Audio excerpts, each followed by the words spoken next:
When I was in college in the 90s, I met Jake. He was 23, handsome, already working on his PhD in animal sciences.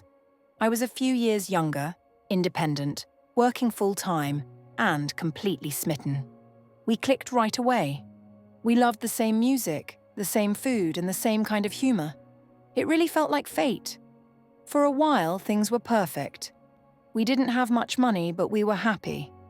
We'd go for cheap taco dates, stay up late talking, and spend weekends together in his little house with his roommates. He bred small animals for extra cash, and I even became close friends with his professor's wife, Mary, who worked at the university. She was kind, wise, and treated me like family. After 2 years, things changed. One night, while we were in bed, Jake looked at me and said he was having trouble being attracted to me because I had gained weight. No concern for my health, just that. I stared at him and said, "Well, maybe you should keep better food in your house than crackers and cheese."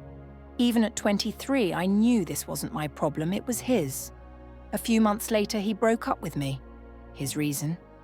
"You don't know enough about science." I pushed for the truth, and he finally admitted he'd been sleeping with one of his 19-year-old students. He was her teaching assistant. I was furious, but mostly I was done.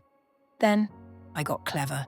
His roommate George, who had always been kind to me, invited me over to pick up my things and go for a drink. While Jake was gone, I noticed something important. He had animals he wasn't legally allowed to own, endangered ones. So I took pictures, lots of them. That night, George and I went out, had drinks, and when we came back, we made sure Jake and his new girlfriend heard us laughing and having fun. The next morning, Jake made a nasty comment, and I just smiled, took a bite of my donut, and said, "Have fun with my leftovers." But I wasn't done. I reported him to the State Fish and Wildlife Department, sent them the photos, the details, everything. Then I told Mary about his student relationship. She was furious, and promised to take care of it. And she did. Within weeks, his animals were confiscated, his department launched an investigation, and the university revoked his scholarship and teaching job. Then I called the EPA because Jake had a government research grant. I asked how to report someone being investigated for illegally keeping endangered animals. He lost the grant, had to repay every dollar, and was banned from future funding. In the end, Jake owed thousands of dollars, lost his research animals, his job, and his reputation. He left school with only a master's instead of a PhD. Years later, I got my own master's degree in science communication. My job?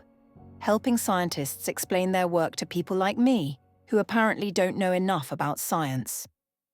The irony still makes me smile. Jake married that same student, Meg, and they had 2 kids. I stayed close with his sisters, who never forgave him. Life went on.